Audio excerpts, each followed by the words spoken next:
Good morning class.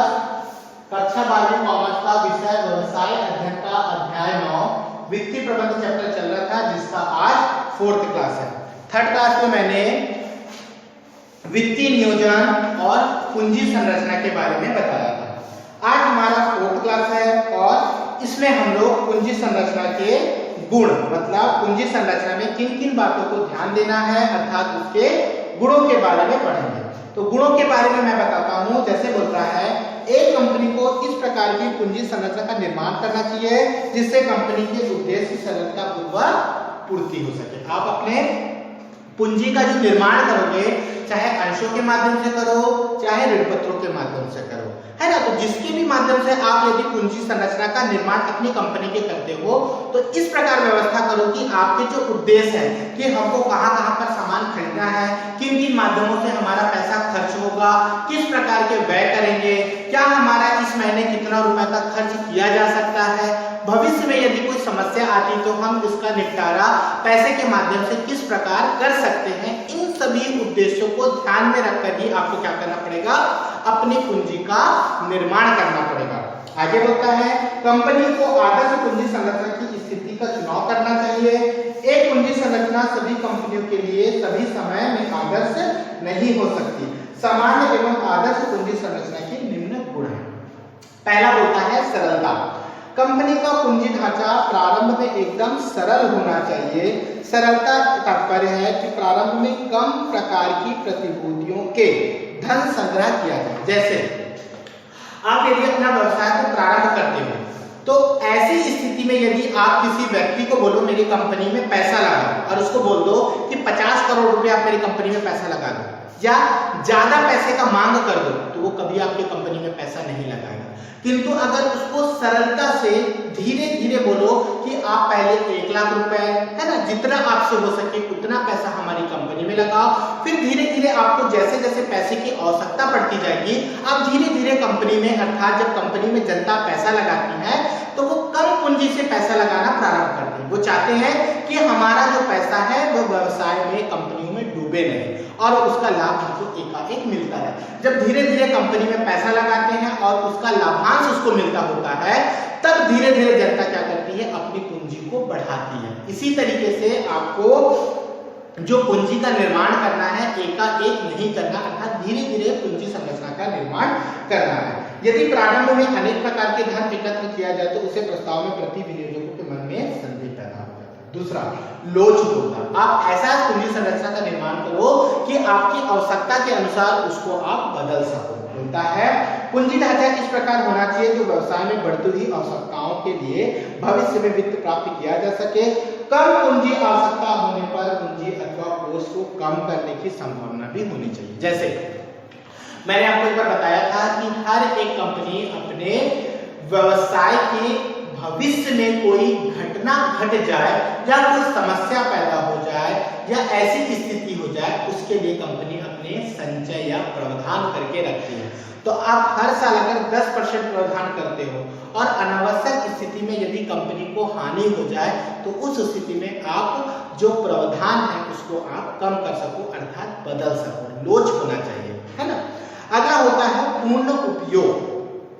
संस्था के उचित पूंजीकरण की स्थिति होनी चाहिए, ना तो अल्प पूंजीकरण हो ना अति पूंजीकरण। मतलब ऐसा नहीं होना चाहिए कि आपको ज्यादा पैसा भी मिल जा रहा हो या कभी कम पैसा। ऐसी स्थिति बना के रखो कि आवश्यकता पड़ने पर आप उस पूंजी का निर्माण भी कर सको और आवश्यकता पड़ने पर आप उस पूंजी के अपने सामान्य उद्देश्य की पूर्ति भी कर सको।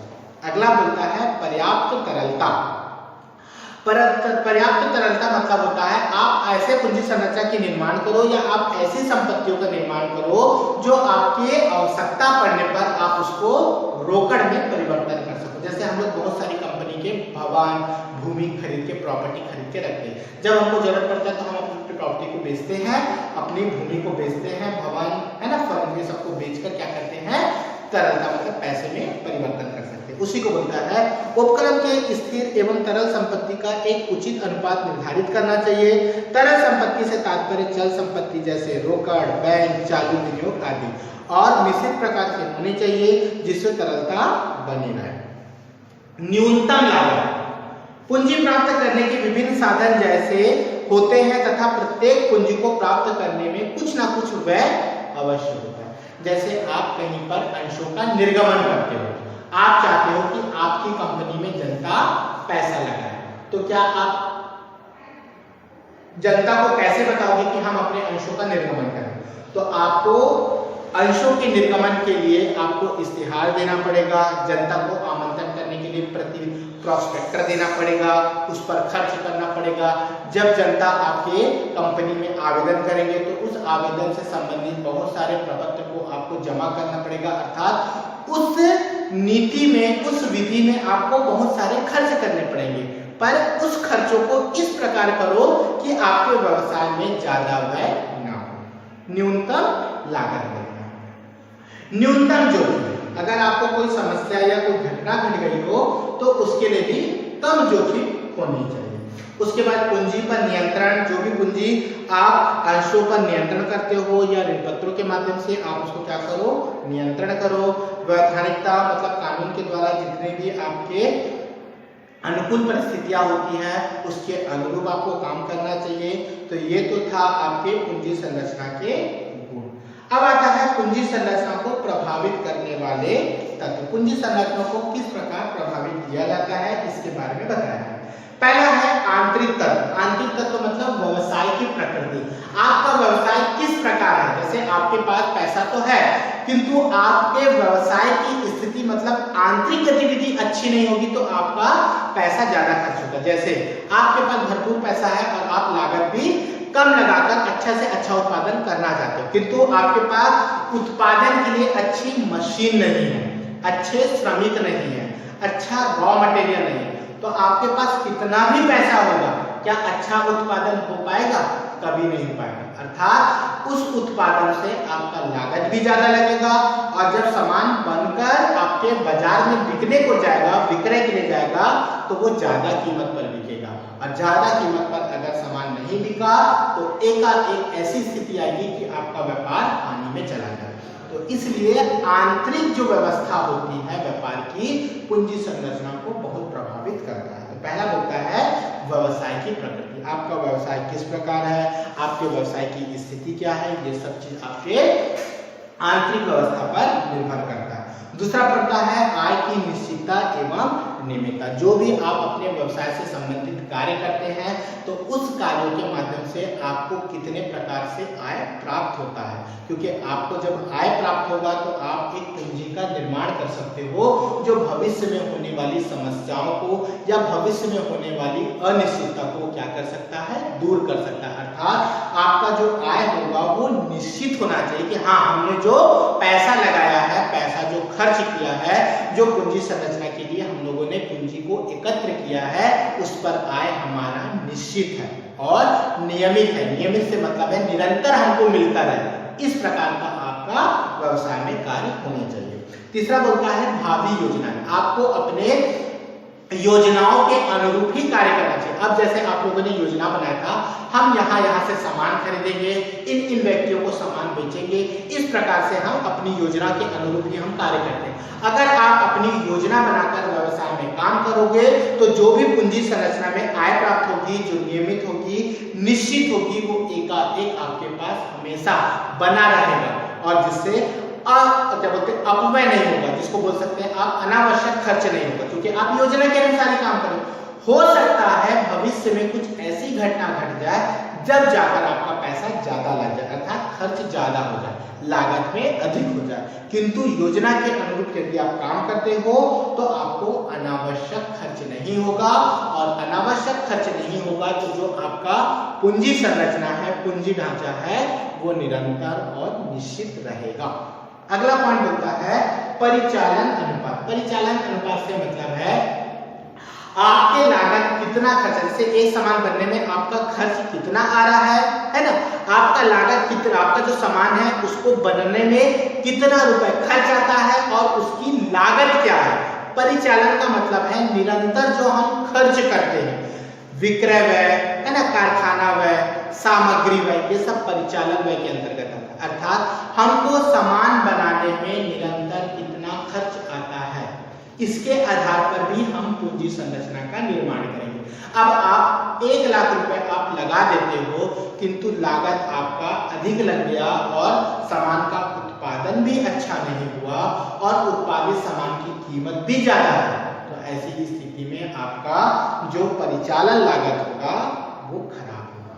ठीक, अगला होता है समता पर व्यापार, पूंजी मिलान व दंत अनुपात और व्यापार पर नियंत्रण की इच्छा। हर एक व्यवसाय चाहता है कि जो भी वह पूंजी संरचना का निर्माण करे, उस निर्माण के लिए वह चाहे आंतरिक हो तो आंतरिक की जितनी व्यवस्था होगी, चाहे वो व्यवसाय से संबंधित हो या किसी विभाग से संबंधित हो, किसी संगठन से संबंधित हो, अगर आंतरिक व्यवस्था उस व्यवसाय की अच्छी होगी तो उस व्यवसाय की अगर आंतरिक व्यवस्था से आप पूंजी संरचना का निर्माण अच्छा करोगे, पूंजी संरचना का निर्माण अच्छा करोगे तो व्यवसाय की स्थिति भी अच्छी होगी। दूसरा बोलता है बाह्य तत्व। बाह्य तत्व में आता है आंतरिक को छोड़कर बाह्य स्थिति कैसी है जिससे आप पैसा प्राप्त कर सकते हो, पूंजी ढांचा, पूंजी संरचना का निर्माण कर सकते हो। जैसे बोलता है पूंजी बाजार की दशा, आपके पास लागत व्यवस्था अच्छी है, जैसे आप किसी सामान का उत्पादन किए हो, ठीक है, उत्पादन किए हो, इसका जो लागत है वो क्या है, कम है, किंतु आपके जो व्यापार है, इस व्यापार का जो बाह्य क्षेत्र होगा वो अच्छा नहीं है, या ऐसा क्षेत्र है जहां पर आप कम कीमत पर ही पैसे सामान को बेच सकते हो, ज्यादा कीमत पर अगर सामान बेचोगे तो सामान नहीं बिकेगा, अर्थात ये जो बाह्य वितरण है, बाह्य व्यवस्था है, ये अच्छी नहीं है, तब भी आपका पूंजी संरचना का निर्माण कमी होगा। अर्थात आंतरिक जो होगा ये भी अच्छा होना चाहिए और व्यापार की जो बाह्य स्थिति है वो भी अच्छी होनी चाहिए, तभी आपका पूंजी संरचना निर्माण करेगा। तो ये दोनों तत्व आपके होते हैं, जिसमें पहला होता है पूंजी बाजार की दशा। इसको मैं पढ़ता हूं, आप ध्यान दें। बोलता है पूंजी संरचना को एक महत्वपूर्ण सीमा तक पूंजी बाजार की दशा भी प्रभावित करती है। मंदी की दशा में ब्याज दर कम होता है, लाभ की संभावना अनियमित होती है, तब ऐसी स्थिति में साधारण अंशों की अपेक्षा ऋण पत्र अधिक लोकप्रिय हो जाते हैं। पूंजी बाजार की दशा में पूंजी ढांचा प्रभाव पड़ता है, उदाहरण स्वरूप मंदी काल में अंशों की तुलना में ऋण पत्र अधिक बिकते हैं। विनियोजित मनोवैज्ञानिक दशा, संस्था के पूंजी संरचना में विनियोजकर्ताओं की प्रकृति इस प्रकार प्रभावित होती है कि विनियोजकर्ताओं की मनोवैज्ञानिक दशा व जोखिम के प्रति विश्वास की पूंजी ढांचा प्रभावित करता है। अब जैसे आप चाहते हो कि मैं अंशों का क्या कर दूं, अंशों के निर्गमन से मैं पैसा प्राप्त करूं, किंतु ऐसी स्थिति आ गई कि जो जनता है वो आपके अंशों को खरीद ही नहीं रही, तब ऐसी स्थिति में आप उनको विश्वास दिलाओ कि हम जो पैसे का या हम जो पैसा लगा रहे हैं या आपका जो पैसा हमारी कंपनी में लगता है वह विश्वसनीय, अर्थात आप उसकी जगह पे क्या करो, अंशों की जगह में ऋण पत्रों का क्या कर दो, निर्गमन करो। ऋण पत्रों का निर्गमन से मतलब होता है जब हम ऋण पत्रों का निर्गमन करते हैं तो निर्गमन करते समय अगर व्यवसाय की स्थिति खराब भी होगी तो भी आपको उस पर ब्याज जनता को देना पड़ेगा और पूंजी वापसी की गारंटी प्रथम मतलब पहला प्राथमिकता दी जाती है, इसलिए अंशों की जगह पे क्या होता है, ऋण पत्रों को प्राथमिकता देना पड़ता है। कानूनी प्रावधान, कर प्रावधान, इसको आप लोग पढ़ेंगे, ठीक है। उसके बाद आता है पूंजीकरण। पूंजीकरण मतलब होता है पूंजी का निर्माण। वर्तमान युग में प्रत्येक उद्योग के लिए पूंजी आवश्यक है। जिस प्रकार मनुष्य के लिए रकम की आवश्यकता होती है उसी प्रकार व्यवसाय व उपक्रम के लिए पूंजी की आवश्यकता है। हर व्यक्ति को चाहिए पैसा, चाहे हमारे सामान्य जीवन में हो चाहे किसी कंपनी में हो। व्यापार की प्रगति के लिए पूंजी आवश्यक ही नहीं अपितु पर्याप्त पूंजी आवश्यक। आप बोलोगे कि पूंजी हो जाए, नहीं, पूंजी होनी तो चाहिए किंतु पर्याप्त पूंजी होनी चाहिए जो भविष्य की अनिश्चितता, अनियमितता या अनावश्यक व्यय को पूरा कर सके। आशय, पूंजी एक शाब्दिक शब्द है, व्यापारिक शब्द है जिसके विभिन्न विद्वानों ने अपने अपने ढंग से परिभाषित किया है। पूंजीकरण का आशय व्यापार के लिए आवश्यक पूंजी की मात्रा निर्धारित करने की क्रिया की। आपके व्यवसाय में कितना पैसा है वही आपके व्यवसाय की पूंजी है।